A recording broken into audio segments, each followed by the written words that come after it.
SMU TCU week. What does this one mean to you? It's a personal week. It's a rivalry.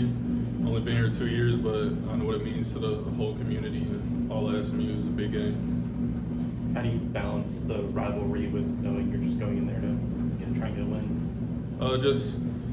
It's kind of the same thing in terms of just getting the win, but then you gotta have that edge to you just for the city, really, just the whole city, because it's a battle between the cities and DFW. So yeah.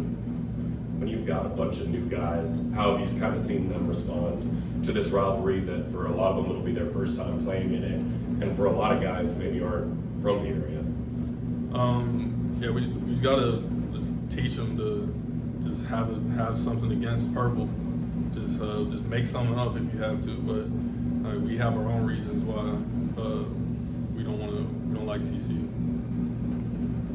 How do you channel that in the right direction and not let it become this over emotion that gets spilled out and kind of makes you lose focus here or there? Just gotta play passionate but not too emotional. So just if we're playing with passion, just have that edge. That's fight for your brothers, and it's about us. It's not about them, but it's about us as a team.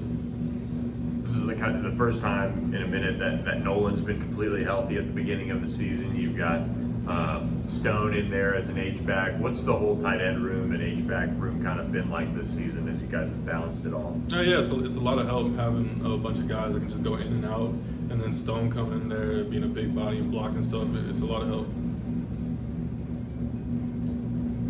Can you just talk a little bit about the depth that all the receivers, tight ends have been showing out so far? I know the coaches talked about that being a big part of the team dynamic this year, but what has it been like being a part of that? It's great, especially at the receiver room, because we got the ones and then we got the second ones, really, and we can just get them in and out, and the depth makes it a lot easier in games, because one guy runs a deep ball, he can just come right back in, and the level's not dropping at all. It's still all the way up there, so it's a good help.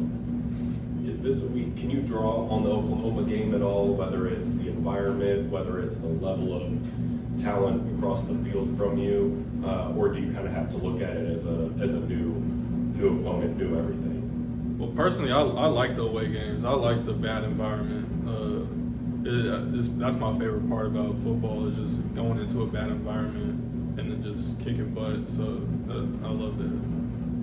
When you look at a team like TCU that hasn't given up a defensive touchdown in 2 weeks, how do you guys kind of go about evaluating their film and trying to figure out what you want to do to change your luck as opposed to how other teams have? Yeah, they've been playing good on defense so far, and the way they scheme is a little different than what we've seen through the other teams. But yeah, we got our schemes right, and we're gonna put up a lot of points. Thank you, RJ. Thank you very Thanks, much. RJ.